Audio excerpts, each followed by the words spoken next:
Good afternoon, everybody. I'm going to start with, see how sensitive the microphone is. I'm going to start with a little bit of background to this. As Roxanne pointed out, hopefully, we're going to put it. This presentation has been possible by virtue of a GoFundMe, and this was 12 months ago, and basically what it's allowed me to do is focus on the thing that I really enjoy the most, and that's evidence. It's laws, it's how things work in the world in which we live. And ultimately, I found that things might not be as legal as what they appear, based on a few key words. We all know that words have meanings. Meanings are important, and ultimately, they are governed by a judge. Every judge on a different day might give a different answer. But today, what I'm going to present to you are the reasons for why, in my opinion, the national curriculum is not quite being taught lawfully. And I'm going to try and present to you my reasons, and hopefully you'll either agree or disagree at the end of it for why the national curriculum might not be doing what we think it is actually doing lawfully. We do have a disclaimer at the beginning. There are slides in the presentation that some people may find offensive. Although there are no dead bodies shown, there are photographs of people's last moments with us on our earth. If you do not want to be offended by real life laws being broken, point 3 of this presentation should be avoided for your own benefit. I say that because it's very pertinent to me in my world, and it is offensive when certain things happen. And I'm not saying that lightly, so forgive me if I dwell on the point. It is going to be cutthroat at times, but I'm going to try and take you through a roller coaster, and we're going to have some interesting conversation, we're going to have some serious conversation, and then point 3 is going to be the real serious conversation. And then we're going to apply what we discuss in the context of flat Earth, and whether or not the national curriculum is doing what it should be doing. And I'm going to rely on everybody in the room today to make their own mind up based on the presentation I present, to see whether or not you agree with me that national curriculum is not quite doing what we think it should be doing. I will stop again for a couple of minutes prior to slide 3, or point 3, so if anybody does want to leave, you'll have the ample opportunity to do so. Okay, 12 months ago, I set up a GoFundMe because I felt that things weren't quite right. Nathan persuaded me to do it because there's no reason not to do this. We should do this. And I was 3 days late. I missed the deadline. And I wasn't really going to do it, but I wanted to do it, but I'd already missed the deadline. And Nathan said, just do it anyway. And if you get accepted, then we'll make it happen. And if you don't get accepted, you've not lost anything. You're 3 days late. So I applied for it, and they pushed me through, and I managed to get onto the course. And I needed some money. My partner said to me, you're not using our money, because if this doesn't go the way you want it to go, and you fail, I don't want to lose my money on this. I want this to be funded elsewhere, find some other way. And I was like, okay, that's a fair comment. So we set it up, and when Paul on the plane mentioned before about the lighting, I use that picture on my profile all the time. It was taken in broad daylight. It was the lighting that allowed it to be taken in that particular way. I don't quite understand how it was done, but it was taken broad daylight. So just bear that in mind with regards to what Paul said before, because lighting does tricks. It does play tricks on you. It's not that straightforward. It's an art. Definitely is an art. So we got the money together. I got onto the course, and there's a list of everybody that donated. I asked for donations of 25 quid. For those that gave 25 quid, you'd get a copy of it. You may notice that you'll see your name on there. You may notice that you'll see other people's names on there that you recognise. But pay attention to the small details, because there are trolls on there. There are people on the All Earth side that hate me, that donated anyway. I'm sure if you look down the list, you'll see them. I'm not going to identify any specific ones, but them people, I hover over the block button daily on my comment threads on my videos. But I can't block them because they've helped me to do the contribution thing for the GoFundMe. Not all of them, most of them are flat earthers, but nonetheless, that's how it was funded. So this would never have happened if it hadn't have been for the people that are listed on that list. And credit is due, credit is given accordingly. So what we're going to do, I'm going to try and present this in kind of like a university lecture kind of way. For those of you that went to university, this will ring bells. If you didn't go to university, this is really how university goes. And they talk about stuff, and a lot of it's explanation. They do use the overhead projectors or the whatever they're called these days as an aid memoir, but a lot of it's really talking to you and just communicating with the audience. And that's really how modern education is done, and that's how it was done with me. So I'm just giving back to you guys what I was given when I got my education back in the day when I did my degree. We're going to go through 3 real-world examples, and then we're going to apply what we've learned in the first 3 with the 4th one and how it overlaps in flat earth in the education system. And of course, by the time we get to the 4th, we should have learned a little bit about how to interpret the meanings of words, because it's all about words. This topic will be lost or won with the meanings of words. Like it or not, semantics is not the dirty word that the ballers use flippantly. So we're going to start off with an example of burglary in criminal law. The burden of proof on the prosecution service is always beyond all reasonable doubt. And they play on that phrase a lot in prosecutions because they have to show that this guy committed the offence beyond all reasonable doubt. It's a high standard, it's a high burden to prove. That's why a lot of people walk, because that's the system. Don't know why it is, it just is. That's the way it is. And it's a real world example. This did actually happen. This is light-hearted. But it makes a valid point, and the point it makes is why I want to bring it to your attention, so we can appreciate the value of the meanings of words. They are important. Then we're going to talk about a real-world application in theft. This is bang up to date. There's been a change in the rules recently, and this is a little bit more serious, but what this tells you is that we're going to learn something here, because this is bang up to date. This is current law. It's to do with gambling in a casino, but nonetheless it is a little bit more taxing, but it's not difficult. I'm pretty sure we'll all get to the conclusion, the correct conclusion, and it'll be straightforward. Then we get a civil example, and this is the one where I'll be stopping to allow people to leave if they want to. But basically the burden of proof in a civil matter is on a balance of probabilities, 50-50. You've got to get 51% to win. It's really unpredictable. Basically, it's easier to win because you don't have to prove beyond all reasonable doubt, but it's also easier to lose because you've got to create doubt, not just all reasonable doubt. So it swings and roundabouts, but the best example I can think of to give, or in this case the worst example, makes the point brilliantly in the topic of flat earth. Then we're going to apply what we've just learned into the education system. I'm going to present my arguments to you guys, and I'm going to ask for your feedback, and I'm going to ask for a show of hands as we go along our way. There's going to be 4 occasions, because I want to see that you guys are watching and paying attention and working with me to come to the conclusions by the end, because I don't want to get this stuff wrong, I want to get it right. So don't be biased. If you think that I'm wrong, say so at the end. You can be your own judge and jury today, and you can see what you think. So now we're going to go to the burglary example. This case is a little bit farcical in the sense that the facts are so remote or weird that they're so unlikely to happen in the real world, but nonetheless they did happen in the real world, and we're going to go through the facts of R against Collins. Burglary. You can check this yourself, and I'd encourage anybody to go and check it yourself. This is where you find the law. You can go into legislation.gov.uk and you can type in the Theft Act, and at section 9 you'll find burglary.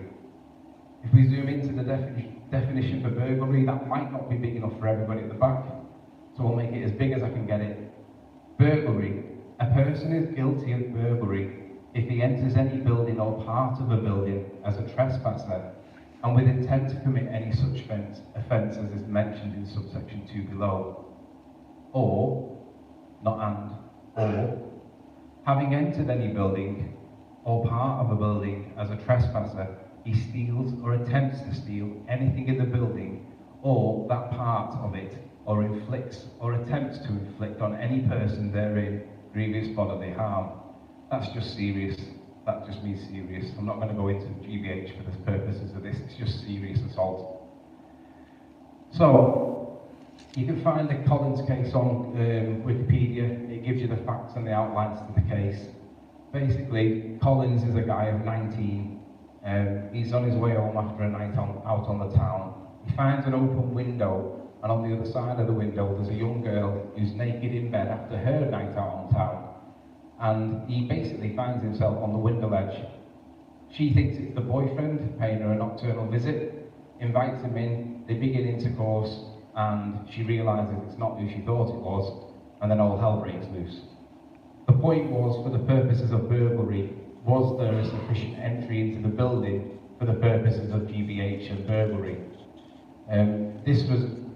It went on, there was a lot of back and forth at the trial over whether or not there was misrepresentation or deceit and all that. But for the purposes of what we're doing today, we're going to focus on what the law says.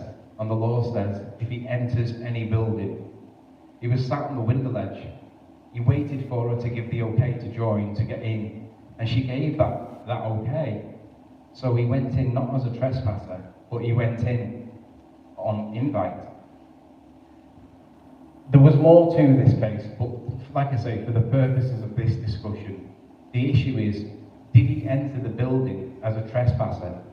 Now they established that it was as a trespasser, but what we're talking about is, did he enter the building? It says in the case notes, you can look online, it says, about 3:30 or 4 o'clock in the morning, the girl woke up and saw in the moonlight a male, Collins, crouched in the open window. She was unable to remember whether the form was on the outside of the windowsill or that part of the sill that was on the inside. The prosecution's case was that he couldn't possibly have been on the outside of the window because the window ledge is too thin for an adult male to be sat on the edge. He had to at least have been half in the window, half out the window. If not, he was inside. You had to work out, based on the facts, and the facts were that she couldn't tell where he was. They had to work out, was he or did he enter the building for the purposes of burglary? So he's half in, half out. You have to work out, if you're the jury or you're the magistrates, you've got to work out what facts do you accept. The facts are, she doesn't remember where he was. So you've got to work out, well, what do we think? The prosecution's case was that he couldn't have been on the outside of the window ledge because it wasn't big enough. He had to have at least been half-y-half. Is half-y-half enough for the purposes of entering a building as a trespasser? Maybe. Maybe not. If it was your daughter, how would you feel if it came down to this point that we're talking right now, and it was your daughter that was on the receiving end of it? Because you would put that where you draw the line, you would put that very different to where we might do it, whilst we're talking in hindsight. But nonetheless, they had to make that decision. Somebody had to decide, did he make an entry for the purposes of burglary? On the facts that we're told, she does not remember whether he was outside or inside. They're the facts. Based on them facts, I'm going to ask for a show of hands. If you had to decide as the magistrate, or if you were on the jury, if you had to decide, did he enter the building for the purposes of burglary, which way would you go? If you think that that was a substantial entry for the purposes of burglary, raise your hand. Let me see some figures. Not many? If you don't think that he entered the building for the purpose of burglary, could you raise your hand? Most people don't think that was an entry. Oddly, he was convicted and sentenced. It was deemed an entry for the purposes of burglary. Whether that's right or not, who are we to know? But what that demonstrates is that we can't really predict what's going to happen. But the facts that we're told is that she was unable to remember. And based on that, that does create reasonable doubt as to where he was. But the prosecution's case was that he was clearly at least half-y-half because he couldn't have been on the outside, especially when the window's open. I guess it goes to show that you don't really know what's going to happen in court, but he was convicted. He did appeal it, but it doesn't, for this it doesn't matter. So that's the light-hearted version. That's burglary. You can all look that up yourself. You can find it. Now we're going to move to theft. We all know what theft is. Doesn't really need legal definition. We know what it is. The key point to theft is that it has an element of dishonesty. It has to be there. If you don't have the element of dishonesty, it isn't theft. I get told all the time that I'm a liar because I've said this, that, or the other. Liar also has the word dishonest in it. If you just Google the definition of a lie, it's a false representation of fact with the intent to deceive. Well, theft is the same. This is the one that's a little bit more serious because it's bang up to date. If there's anybody that's in law at the minute, you'll be aware of this. If not, we're going to learn something real world right now, and it's a change in the position in law from what it used to be to what it now is.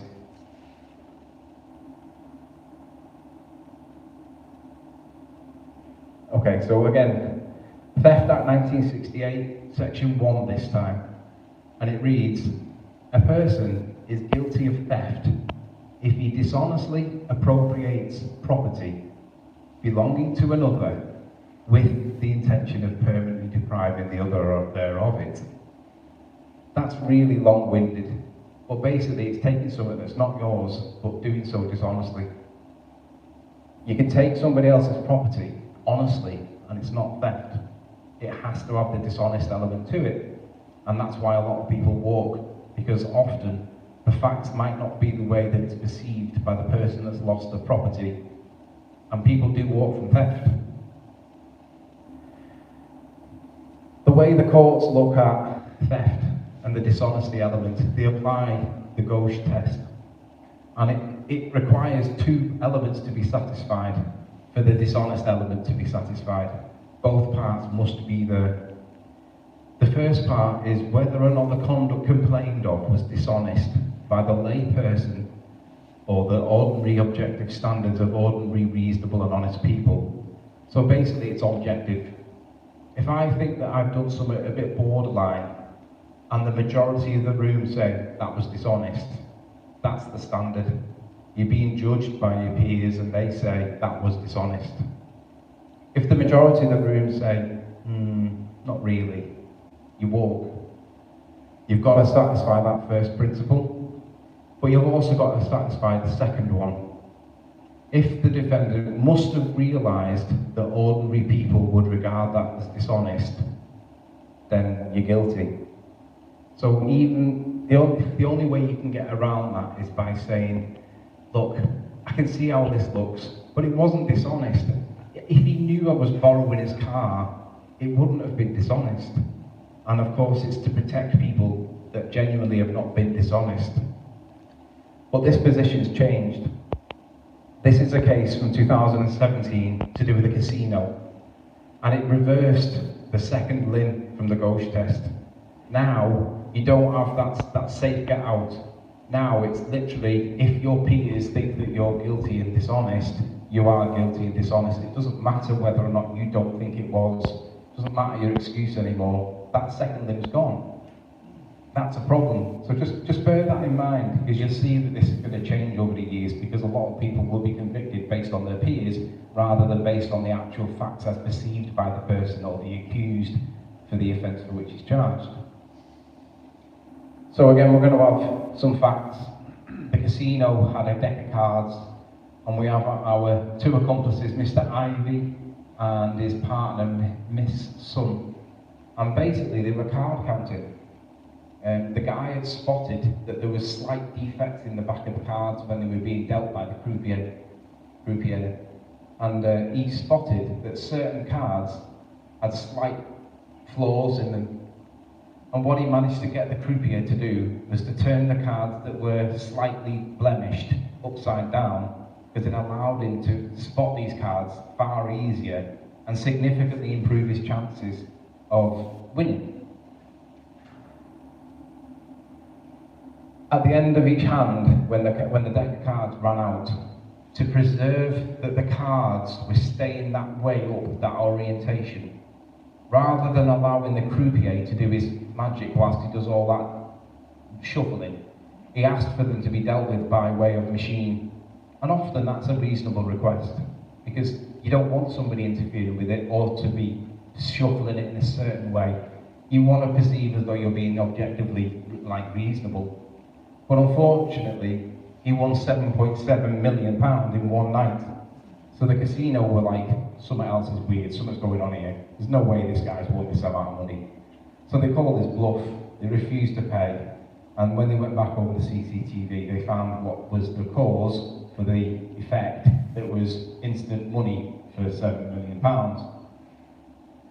He was prosecuted by the police, and in the judgment from the judge at the time, this paragraph has been lifted from. Lord Hughes at paragraph 74 said that the second leg of the test propounded in the Ghost test does not correctly represent the law, and that directions based on it ought to no longer be given. He went on to say that, quote, when dishonesty is in question, a fact-finding tribunal must first ascertain subjectively the actual state of the individual's knowledge or belief as to the facts. When once his state of mind as to the knowledge or belief has been established, the question of whether his conduct was honest or dishonest is to be determined by the fact finder by applying the objective standards of ordinary, decent people. There is no requirement that the defendant must appreciate that what he has done by those standards is dishonest. The courts decided, well, I think you're going to get the answer there. Oh, you see the answer. I was going to ask, if he was manipulating the cards and he spotted that there was a fault with them and he played their game by their rules and benefited from it, I was going to ask, was that dishonest? And for me personally, I'd be raising my hand and saying, that's not dishonest. He's playing their rules. However, the judge decided that because he took steps to fix the deck by removing the croupier's ability to manipulate the cards by reshuffling them all, that goes beyond just playing them at their own rules, and therefore that was dishonest. And I kind of agree with that. It's harsh, you got caught, and it is a casino, but nonetheless, the limbs of the Ghost test have been changed to the extent that now it wasn't subjective anymore, it was now objective, and he's clearly manipulated the deck, and on that basis, the decision is valid, it's right. I do agree with it. I'm going to take a minute to have a sip of a drink now, but this is the bit where if you've got any reservations about what's about to be presented, take 5 minutes and go to the toilet. Otherwise, I'm just going to have a quick drink. I'll be back shortly.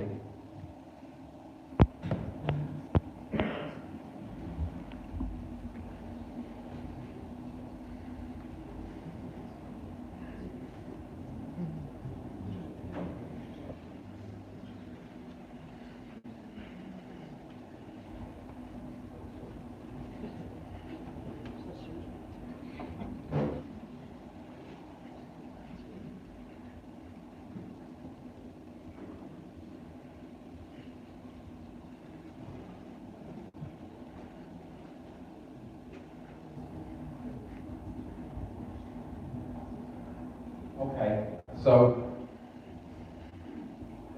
this is where it gets serious, because I'm from Liverpool, I'm known as affectionately as a Scouser, and I'm sure you've all got your standards like what Scousers are or what are not.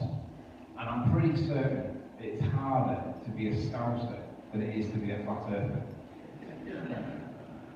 Being a flat earther for me is really easy, because I grew up in Liverpool at a time when it was not cool to be Scouse, and we'll come to that shortly.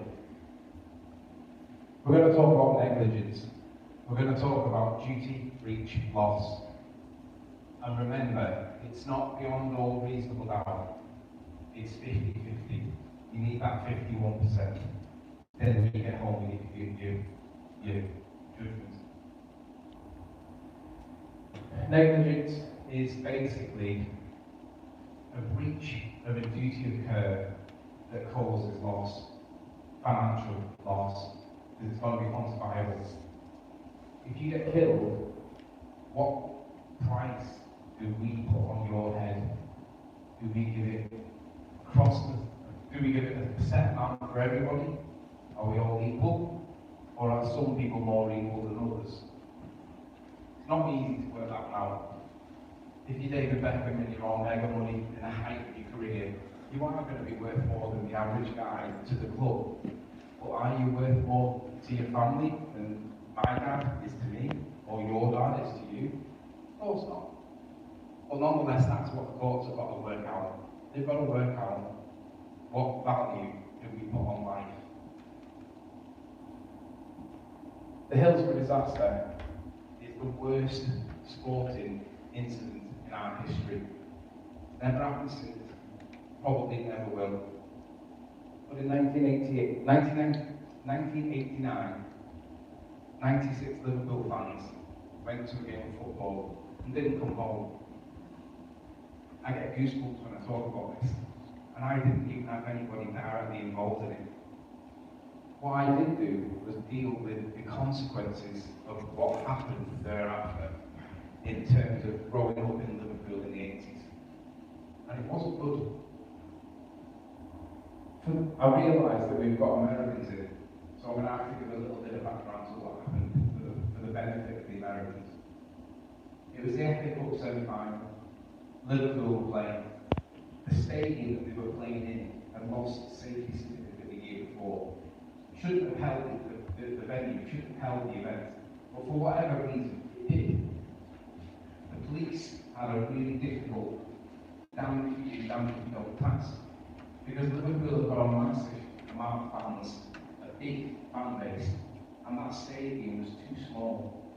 There were no faults with the design of the pens in the away end.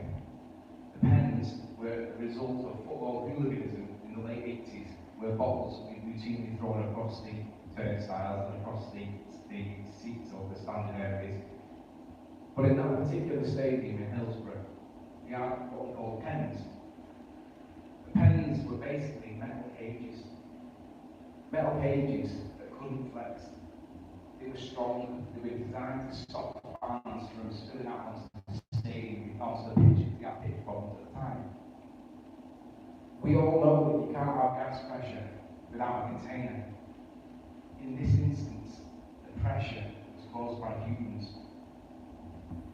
As the football game started, the police were told that there was problems outside the stadium with the amount of the volume of fans. There was too much gas pressure outside the stadium. It was trying to get in.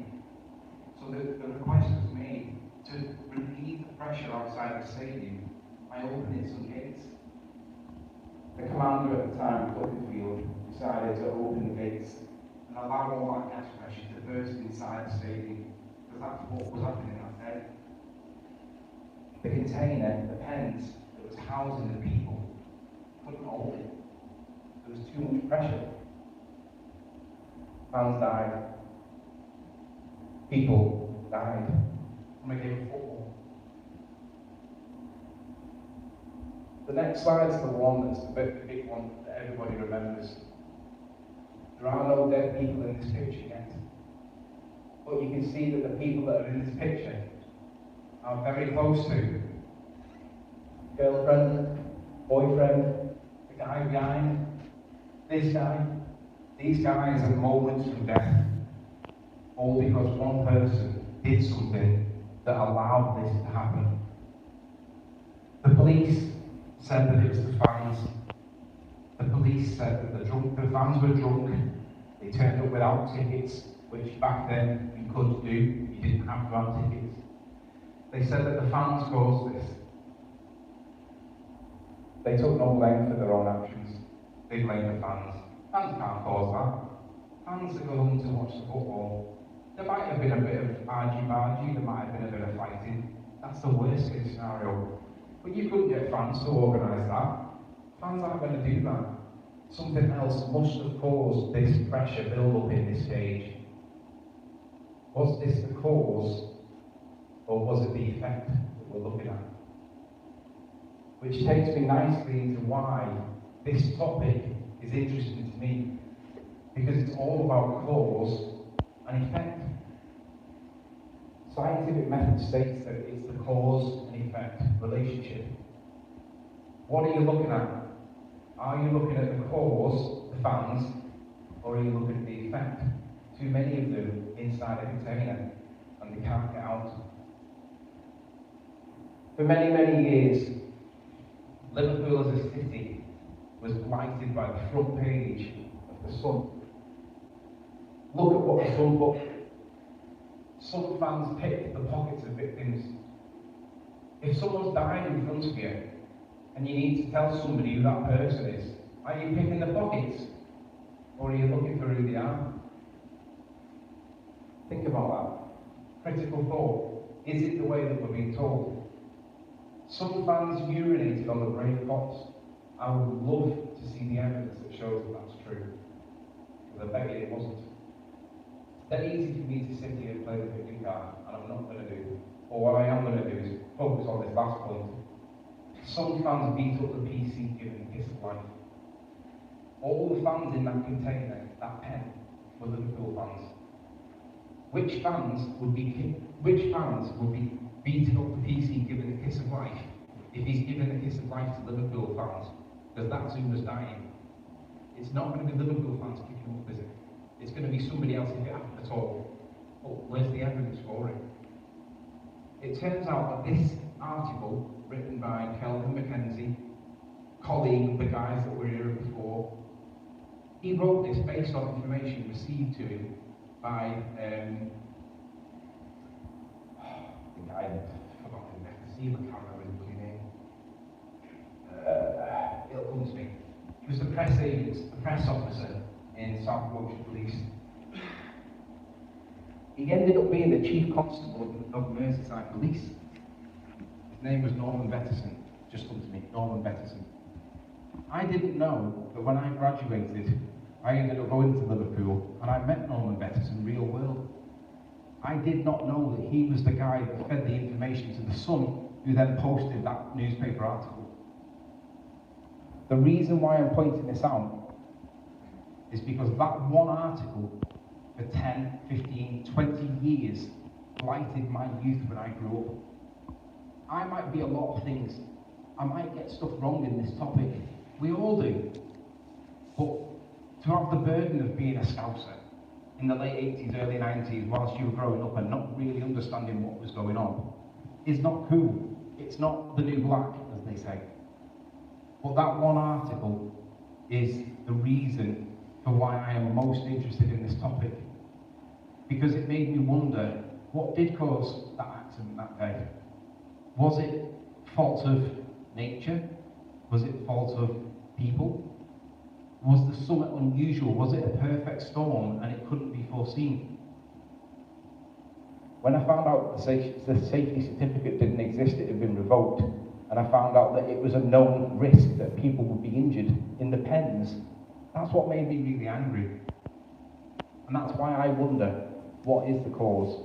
What is the effect? And the way they do it in law, they don't look at it and say, I think it's this, and then another person will say, I think it's that. They apply the but-for test, and they say, would that have happened but for this? And they'll say, yeah, it still would have done. And that wasn't the cause. Would it have happened but for that? Yeah, it would. That's not the cause. Would it have happened but for opening these gates that allowed the fans to flood into the stadium to watch the football? Well, if the gates were still shut, they couldn't have got in. Them kids would have not died. In law, that's how they work out what is cause and what's effect. Notice what they don't do in law. They don't use maths. There's no maths in here to work out what caused that. That's why, if you watched my hangout with my Liverpool back and forth with the two kids, maths doesn't prove anything. And that is a really, really good example of maths not proving something. Someone showed me the equation for that. There was a force that killed them people. Can you work that out with mass times acceleration? Or do you need to look at what caused it, the real world? And in that context, it's really easy to distinguish maths from real world. We can all do that. It's not that easy in flat Earth, because they've always got a logical and a reasonable explanation for what might cause stuff. Usually it's gravity, a force that's not a force, that they need it to be a force, so they call it a force, but it's not. But ultimately, that's why this topic's really interesting to me, because I've got the overlap between law, I've got the overlap between cause and effect, evidence, and it all accumulates into one topic that just works for me. That's the angle that I always look at. I might get things wrong along the way, I'm learning. But I do know the difference between a cause and an effect. And that one article, for such a long period of time, influenced a whole nation. One article. In the context of flat Earth, we see glossy magazines, newspaper articles, television programs, documentaries, series, you name it, it's everywhere. Gravity this, curvature that. One article did this. So think about the effect of the media every day. It's being dripped, dripped, dripped, dripped. And our kids are getting it every day. I was 36 when I came across flat Earth and I thought it was stupid. 37 and a half, or 38 and a half now, nearly 39. And it's still stupid, but I can't prove that we live on a ball. Obviously, 23 years later, they had to issue a retraction because they lied. Are they lying about whether we live on a sphere or not? I don't necessarily think it is flat. It might be, but it's not the default fallback to position for me. It could be flat. It could be some kind of, I don't know, knick-knack shaped club thing. I don't know. And I'm happy not knowing, because we can't really demonstrate what it is. What's the most that we've got? A P900 and a compass? What realistically can you expect for us to be able to prove? But what I do know is that one newspaper article is enough to influence the whole nation. It just shows you the power of the media in this topic, because they can do that with one instant, one newspaper. How many times do you see the ball from the media? Well, everywhere, you can't get away from it. I'm not even going to ask whether or not the events from that day were negligence, because it has already been decided, and we've all got our own views on, well, was it or was it not? But with it being such a contentious topic, and obviously really close to my heart, I can't really answer it honestly myself without being biased, if I'm honest. The cause was opening the gates. The pressure that created killed the people at the front, because you can't have gas pressure without a container, in the same way that then people wouldn't have died without more gas being pushed into that fixed volume, more people.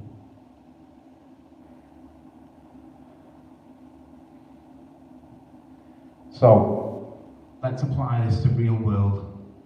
Let's apply this to flat Earth. The words have got meaning, and what I'm going to do now is present the reasons why, in my opinion, the education system is not doing what it should be doing. And I want you to all help me by, do you agree or not? When I did the GoFundMe, it unlocked the legal database. I was able to then look at the statutes from a different perspective by typing in keywords that would narrow the results for me. It took me ages to find the I said to Nathan, I need that angle in law, otherwise I'm not going to be able to write on this topic. There's got to be an angle, but I just don't know where it is. It's not that easy to find. But I did look for it, and I looked, and I looked, and I looked at headmasters, I looked at teachers, I looked at governors, I looked at the government itself, I looked at national curriculum, I looked at everything, and I was struggling. But I've got a GoFundMe that's paid for this, and I need to find something, and I couldn't find the angle that gave me something to write about, because there's too many angles there. It's almost as if every angle's an angle, but you've got to find that one. And I found it. The Education Act 1996, sections 406 and 407. Again, you can look this up on legislation.gov.uk. You can find this yourself, and I'd encourage you to do it because it's there. Section 406 and 407, political indoctrination. The local authority, governing body, and headmaster shall forbid, shall means must, shall forbid, forget A, the promotion of partisan political views in the teaching of any subject in the school. Obviously, we're going to be talking about the heliocentric model in science. Are we taught partisan politics? Is it being promoted? That's the key question. If it is, it's unlawful.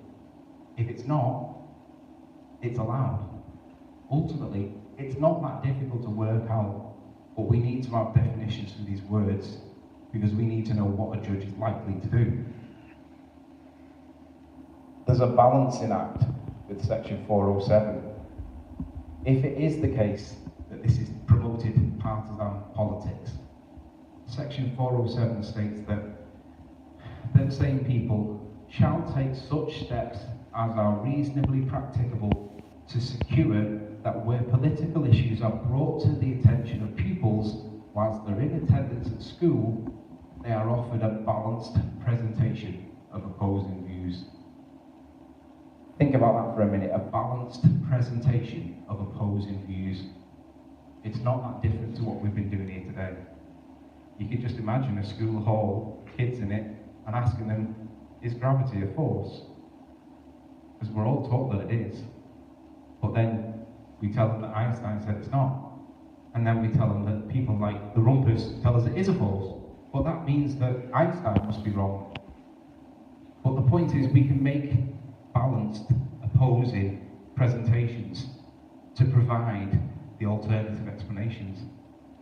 The explanations that don't currently exist as taught by the national curriculum. So currently, we all know that that sun is taught to us as 93 million miles. We're not taught that people don't necessarily agree with that. We're not taught that there are opposing views. We're not taught it might not be true. And we're definitely not taught you can't prove it. So, Al Gore, everybody remembers him from America. He brought out a very political, charged documentary about global warming. Dimmock was the parent of some kids in a school, and he took issue with what he called the promotion of partisan political material in the school. Mr. Dimmock said, "You're scaring the kids." It's not about whether global warming was a thing or not. It's about whether the school should have shown it in the first place. Was it lawful? This is what this case is about. Partisan. Football fans are partisan. They follow a club. Red team, blue team, yellow team. Football fans are definitely partisan. We're all partisan because we're all questioning what we're living on. Are we on a ball? No. Are we on a flat plane? Maybe. Are we on something else? Maybe. But we all realise we're not living on an orbiting, spinning ball. We're all partisan. We all have that same agenda. But what does partisan mean in the context of law? Paragraph 11 from Judge Burton's decision reads, there was not in the event much difference between the parties in this regard. Although there was some earlier suggestion on behalf of the defendants that partisan might relate to party political, it soon became clear that it could not be and is not so limited. So in the context of political, it's got nothing to do with politics. That means pretty much anything can go. Mr. Downs pointed to dictionary definitions suggesting that the relevance of commitment or adherence to a cause, in my judgment, the best simile, for it might be one-sided. And that is what partisan means in law. Judge Burton gave the decision. Whatever you think whatever you think partisan might be, that judge said it simply means one-sided. Are we taught a one-sided model in school in the national curriculum? Of course. We're not even taught in the topic of science that there is a creation view. That's put into our reading. What that does is it makes you think that that's just belief-based. If that's true, we all have DNA. The information that goes into DNA takes terabytes worth of hard drive space, apparently. I don't know how true that is, but everybody says it. It may be a lie, but let's just accept that it's probably true. The code that makes DNA structures up requires programming. For me personally, I'm not religious, but I realise that the fact that DNA exists and the fact that there must be a coder must mean that there has to be somebody, somewhere, somehow, that coded it. Does that mean I ascribe to a religion? No. Does it mean that I realise that we've got to have been created somehow? Yeah. Does that make me religious? No. I'm empirical. Science can't explain where that order from the code comes from. But it's the moment of inception. Yeah, what happens though? How does it do it? Where does all that information come from? From one little tadpole that penetrates one egg. It's quite incredible when you think about the moment of inception. It's clear that one-sided is partisan. It's also clear that political is not limited to party political. It's not about Labour, not about Conservative. It can be literally anything.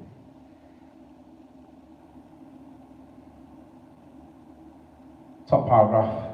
The meaning of partisan and the meaning and the ambit of the duty of the local education authority to forbid the promotion of such views, and the meaning of the duty to offer a balanced presentation of opposing views when political issues are brought to the attention of pupils. That's what we're going to be talking about next. So the court ruled, we've already seen that partisan means one-sided. And look at what these factors are. This is a list of factors. If you can't work out what one-sided means, this judge has told us. We all agree, unanimously, I'm pretty sure, that the heliocentric model is taught unanimously, it's taught one-sided. But just in case we're not sure, let's consider the factors that make that decision for us from the judge.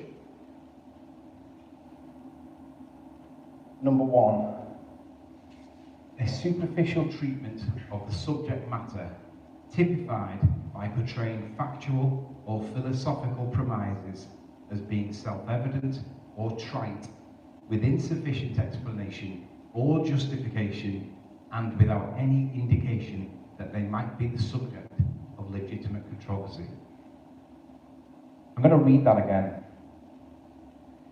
A superficial treatment of the subject matter typified by portraying factual or philosophical premises as being self-evident or trite with insufficient explanation or justification, and without any indication they might be the subject of legitimate controversy. That's a lot of word salad. But what it's really saying is, think about gravity. Where's the evidence for gravity? We can't even define gravity, but everybody thinks they understand it, and nobody can give a proper definition for it, including Neil deGrasse Tyson. Yet everybody understands it and argues vehemently that it's a force. That's the best example I can give to tick that box there, because gravity is absolutely superficially treated. We all saw the Earth, we all saw the kid asking, what makes the water stick to the ball, miss? Gravity. What's gravity? The force that pulls everything to the middle. Everybody in the class gets it. How about one kid? And he goes, what? That one kid is probably most people in the room that's here right now. Because it doesn't resonate with everybody, but it does resonate with most people. But that's definitely a superficial treatment of a subject matter, typified by portraying factual or philosophical premises as being self-evident. We've all seen Neil deGrasse Tyson drop the microphone. That's what that's doing. It ticks that box, in my opinion.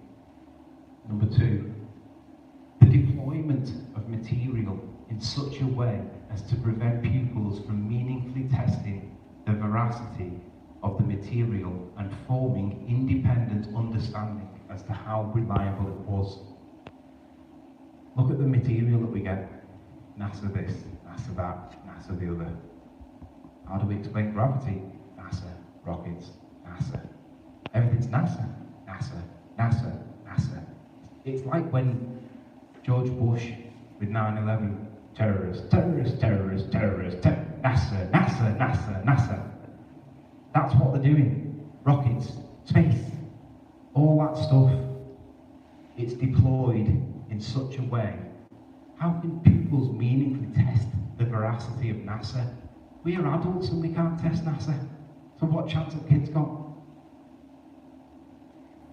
Are they able to form their own independent understanding as to how reliable that information is? If they're not telling the kids that there's alternative explanations, that this stuff's not agreed by everybody, how can the kids even question it when they don't even know it's an issue?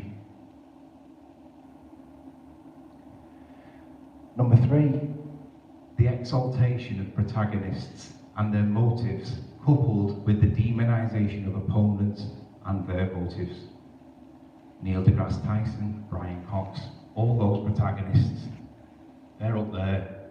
Wow, they are fantastic. I wish I could be like them. Kids, this is what you want to aspire to. Come to Manchester University, get taught astrophysics, you could be Brian Cox. And we all look up and think, what the hell are you doing up there? Get down, you dickhead, you'll fall. The second part of it states the demonization of opponents and their motives. We've all seen the way we get treated by the media, by other people on the street. We've all seen how we're ridiculed. And we're only asking to prove gravity, but we get laughed at. I'm okay with that. I was brought up in Liverpool in the late 80s when that Hillsborough thing happened. I don't mind being laughed at for gravity, but we get demonized. And woe forbid anybody that monetizes their YouTube channel, that's called demonization. Or it must all be about money. Now, a lot of us put a lot of time into this topic. For what reason? We don't mind having 20 quid here and there. It's not a bad thing. It keeps us coming back and putting more time in so that people get to wonder and ask questions. But we definitely get demonized. And our motives are definitely questioned. Right? Number 4. And this, if you think back to when we did exams in school, that 93 million mile away sun, gravity, axial rotation, gas pressure without a container, the derivation of a moral expedient from assumed consequences requiring the viewer to adopt a particular view and course of action in order to do right as opposed to do wrong. Pass an exam or fail an exam, right or wrong. If you write in your exam paper, I'm not sure I know what gravity even is, let alone do I believe it, you're not going to pass. You have to put that sun's 93 million miles away. You have to put the day is caused by the rotation of the Earth. We know that the sun appears to go down. It does look like it's going behind a curve, or at least that it looks like the Earth might be turning to cause it. But that is an observed phenomenon, and it's the first stage of scientific method. The next steps, your hypothesis. What's the cause of it? Earth turn. Really? Looks to me like the sun goes down. No, that's Earth turn. Really? How did you prove it? Maths. Come on. Well, that's a legitimate question, because it's how did you perform your experiment to prove that the cause of sunset was Earth turn? And we all know that they can't prove Earth turn. They can find all the reasons for why they can't prove Earth turn, and it sounds logical and plausible and reasonable, and people believe it and preach it to everybody. But science has had hundreds of years to do this, and they can't prove that the Earth turns to prove sunrise and sunset. But we get told all the science. But in the context of this, I'm going to argue that those 4 factors that influence whether or not someone's partisan, we didn't really need to do that, because I'm pretty sure that everybody in this room thinks that it's partisan just by the words one-sided. But if there was any doubt, that judge tells us that it's not just one-sided. These are the factors that decide it for you if you're a bit dubious. But we all know that that's one-sided. They're not even told that there may be alternatives, that this is subject to legitimate controversy. Not everybody agrees. How can they have reasonable discussion about it? How can they test the veracity? How can they test the credibility of NASA? How can they test all these things for themselves and come to their own independent thoughts? And I'm going to assert that they can't, because if they don't know that it's an issue in the first place, how? You're not going to put... I'm 38, 39 almost. I only got to it at 36. What's an 8-year-old going to do?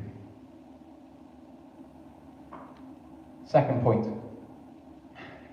When it comes to the word promotion of partisan politics, this case, Dimmock lost on this word. Words have got meaning. The word promotion doesn't just mean present. The judge was really clear when he said promotion means more than simply presenting. I'm presenting something now. Am I promoting flat Earth? Maybe. Maybe not. Where do you draw the line? I'd say that I'm presenting by applying what this judge said. He says that the mere distribution by the Secretary of State to schools to facilitate their showing of the film and accompanied by guidance was not, on the face of it, or irremediably, a promotion of these partisan political views. You've got to do more than just presenting. Presenting it alone is not enough. Yeah. The statute could not possibly mean that Section 406 was breached whenever any partisan political film was shown to pupils in school time. What was forbidden by the statute was political indoctrination. Therefore, any teacher who in the course of a school day, so right now I'm thinking conspiracy cats, any teacher in the course of a school day and as part of the syllabus presents to his pupils with the appropriate setting, so conspiracy cats is in at this point, but with proper tuition and debate. There's no debate. If there's no debate, the one reason why Dimmock lost isn't the same with us, because the kids are not told that this stuff is contentious. If the kids know that this stuff might not be true, or there are people crazies, even if we just get called crazies, if they just get told that there is opposing views, they're going to ask questions, because kids always ask why. Why? You could make a song. Kids ask why all the time, but they don't get told that info. It seems to be missing eerily from the national curriculum. And that's the point, because Dimmock lost on this point. It wasn't promotion just to display it, it was promotion, and in our case, by not telling kids that there is an opposing view. That means there can't be any discussion. And of course, the word proper tuition, that's going to be an issue, because you can't have gas pressure without a container. What's gravity? How do you prove that the Earth's turning in science? These are all the questions that would be what we call in Nathan's show, housekeeping. But I would say these are proper tuition that the kids are not getting. Because they don't tell you that there are problems with the heliocentric model. You're left to think that everything's sorted. There's nothing else to learn. that sun's definitely 93 million miles away. So without that critical thought, by being told that there's an issue, Dimmock lost his case, but we wouldn't lose our case because it's different, because there's no debate, and because we assert there is no proper tuition to address the points that we're making, and we're only asking for the evidence, but we realise that there are holes in it. So let's see what that proper tuition is. Where's the science that demonstrates gravity? Come on, it's reasonable.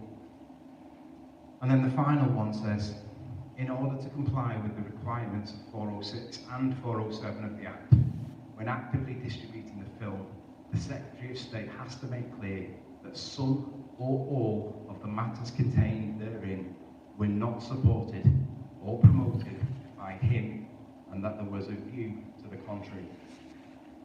That's really important, because it's the difference between saying we need to change the national curriculum to just saying there's already a law in place that allows us to present our balanced opposing views. We just need to know it's there. Now we know it's there. That gives us two potential routes.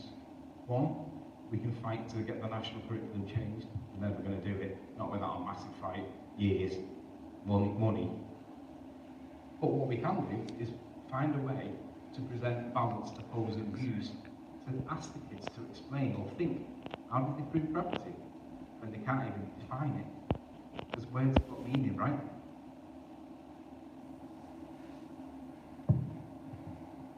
I'm going to end this part with a focus on them three words: proper tuition debate, because the Dimmock case was lost on that point. So I'm going to ask the audience now to just think about what I've said. And my position is that the national curriculum's falling short. It's not telling people that there are opposing views. It's not telling people that there are issues with the credibility, the veracity of the data, the independence, and all those factors that we talked about. It's silent on those factors. And that in law, in civil law, is negligence. Because they do have a duty of care. They've got a fiduciary duty. Teachers have a fiduciary duty to children to teach them the truth. It's fiduciary, it's not just a normal duty of care because of the disproportionate elements of the teacher over the child. It's massively in favour of the teacher and not in favour of the child at all. So they need more care than the average duty of care. Do they breach it by being silent when they forget to or don't mention that this stuff might not be? What's gravity? They don't tell them that everyone disagrees with each other on it. They don't tell them about Einstein in 1915. 1915 is 100 years ago, but kids are still taught that gravity's a force. But we know that that's not true, because Einstein superseded that in 1915, apparently. Not that Einstein was right, he did a load of maths, but at least he superseded Newtonian principles, and we don't get taught that. Quantum mechanics came later in 1925, 1926, and that basically replaced Newtonian principles. Richard Feynman stated that Newtonian principles for the laws of momentum were not right and had to be refined. I don't know what not right means in the context of Feynman, but what I do know is that not right doesn't mean that they were okay. It doesn't mean that they were refined. It doesn't mean that in some way they were supported the way that all the ballers will tell you that they were. They weren't supported. They were wrong. I'm going to replace Feynman's words with, not that they were not right, I'm going to replace them with they were wrong. Because if not right means not right, then the ballers can distort that word and somehow make you think that they were right at the end of it. They're very cunning with that. These points, the housekeeping points, are the points that science needs to address in the national curriculum for it to be compliant under section 406. They need to at least say, we don't know what gravity is, rather than teaching kids that F equals ma when it's been superseded. But that's what they all get taught. Axial rotation, we do have an observed phenomenon. The sun does appear to go down. What's causing it? Earth turn. They need to tell kids that we can't prove it because we can't manipulate the independent variable, and they need to admit that that's not science when they claim that it's something else. They don't do it though. It's an important part of scientific method to manipulate the independent variable, that presumed cause. Curvature. Nobody's ever seen curvature unless through a fisheye lens. That's something that they could talk about in school. They need to invest that in the national curriculum. Self-perpetuating multi-night call. The teachers told you that it goes 8 miles. We all know that. But somehow, from the seismographs, we can interpret and extrapolate that there must be a multi-night call. That's what conspiracy cat says. And if he told me that when I was 9, 10, 15, I'd believe him. Hell, half of 42-year-olds believe him. So a 15-year-old's going to believe him, isn't he? He's in that position of exaltation. He's got the fiduciary care, duty of care. The R value itself. Where does that radius come from? Tell the kids that it's never been observed. It's never been recorded. We get the radius from the orbit of the sun, or the path of the sun, or the plane, or the ball, or whatever. Explain that. But tell them that we've never had it in 3 dimensions up and down. It's only ever been lateral. Because obviously that's the bit that changes a circle into a sphere. Where's the proof that ever happened? And of course, there is none. But kids don't get told it. It's that omission, it's the issue. And obviously, we look up at the stars at night time, and we see that their stars exist in a vacuum of space. But we're breathing that gas pressure. And we demonstrated before that when there are too many people in a pen, that pressure kills people. You need that pen for them people to die. You need that pen or that container to have the gas pressure that we're breathing. They never mention that in the national curriculum. Is it lying by omission? Perhaps. Is it accidental because it's honestly what they think? Perhaps. It would be interesting for a judge to get all the evidence, weigh it all up himself, and come to the conclusion that perhaps you can't have gas pressure without a container. So back to the overall scenario. What do we do in flat Earth? We've got the debates. Nathan's debate's been that successful that the ballers can't come in now, so they've created their own debate show on Opposite's chat instead, because they can go in there and preach their nonsense because they know they can't come into Nathan's. In one respect, he's a victim of his own success, and he's stuck to it, and they can't come in anymore. That speaks volumes to me.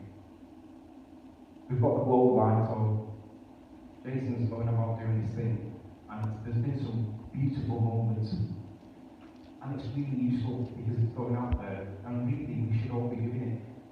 But life gets in the way. Everybody understands that we can't all do that very easily. But we do need more of that on the street activism. I think Jason will be the first one to admit that whilst you get some great viewing and golden nugget moments, and there's going to be more, it's highly ineffective in the sense that you're not really getting to the captive audience. I'm speaking to however many people there are in here now, and in this one slot, I'm speaking to more people that are paying more attention than all of the people perhaps that Jason's done on the tour so far. Maybe not, but it's not going to be that far off. Is it efficient? No, but it is another way that we're getting out there to be seen, to make the conversation socially acceptable, and that's good. But we can do more. I'm not really on a crusade. I understand that this topic is fraught with issues, evidence, rhetoric, weird stuff, trolls. But if somebody came to a lawyer in a couple of years and said, what can we do about this? This is the answer that you will get back. Flat Earth as a topic may not be ready for this right now, but in 12 months or 18 months it might be. Maybe it's 12 months out of date and it should have happened last year. But we already have the provision in law that allows Flat Earth as a topic to present its balanced, opposing views. It's there. It should be used because it's there. We don't have to have that fight. All we've got to do is say to a school, look, your obligations under Section 407 state that you've got to allow the balanced presentation of opposing views. I'd love to be in a classroom or a hall, assembly hall, like now, talking to the kids and just saying, guys, you can't even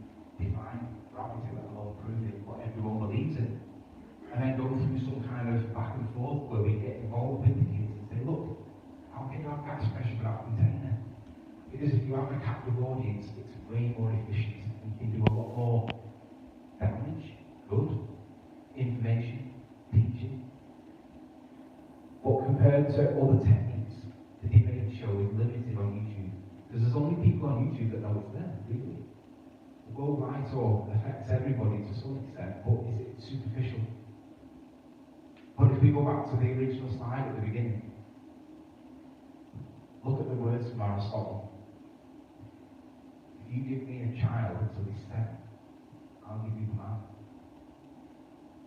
So if we get to a child anywhere, not necessarily 7, but maybe 12, 13, 15, and say, hey, I know what you've all been taught, and I think of this instead, because this will make you go, that's really useful. It's in the law for us to use.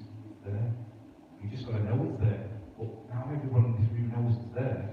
The question is, what's the topic? The people, what are us? What are we going to do with it, if anything? The other element, of course, is the national curriculum does appear to be presented in such a way that it is fouling Section 406, in my opinion. So, children that are in attendance in maintained schools, they've got to be offered a balanced presentation of opposing views.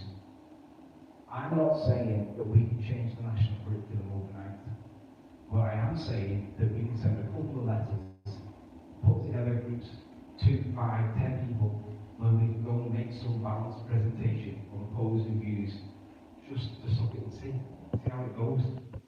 Because it's just going to get the topic talked about. I want to see proof of a gas pressure without a container. I'd love to see that, but it doesn't exist. But everyone believes that we can read it, even though it's sort of vacuum.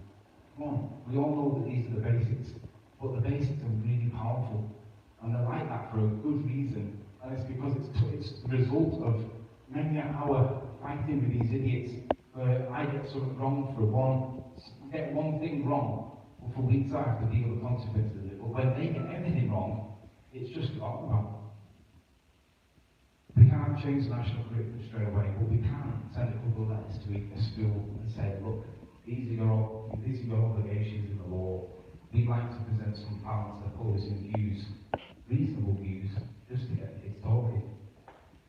If we can do that, and we can get some schools involved in this, and we get some good people going in there, and we talk to the kids the way I'm talking to you now, that's going to be really effective. Because you only need one school to do it, because they've got to. And then all of the other schools will follow suit, because that school's done it. We want to see what's going on. Why do they think that the Earth might not be a ball? How dare they? But they'll all want to do it, because one school's done it once, and once one does it, it'll snowball. And we can do that. We can do that pretty easily with not a lot of work, but we need people, and we need equipment to do stuff so that you can get your voice to the back. But we can do it. And we can try it and see what happens. And ultimately, it doesn't take a lot before, well, we saw with the front page of the newspaper what happened for 10, 15, 20 years. It doesn't take much before one newspaper publishes something in an area and then everyone talks about it. And it snowballs. We can do that. Is Flat Earth ready for it right now? Maybe, maybe not. But it's there. Everybody now is aware that we can present our balanced opposing views in the law. That's valuable, really valuable, and it should be exploited if Flat Earth is to move forward.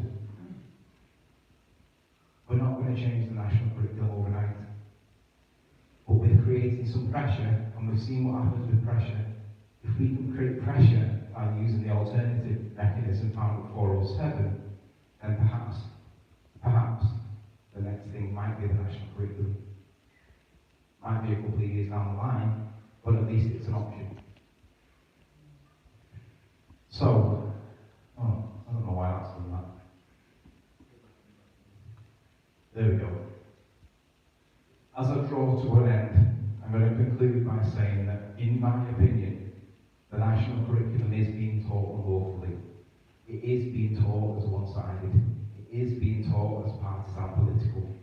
It is being promoted by failing to allow that open debate, the discussion for the conversation that they don't know even exists.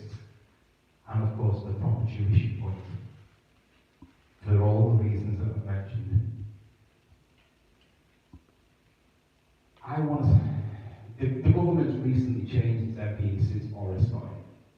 And it was a different guy who's recently been changed to a guy called Gavin Williamson. I've tried to speak to the education department and it's stonewalled. I am prepared to do my bit and try and speak to this guy because I believe that I could probably get him to at least the point. And even if he disagrees, at least I've made an attempt. But I'm getting stonewalled. He doesn't want to, that department does not want to speak to me.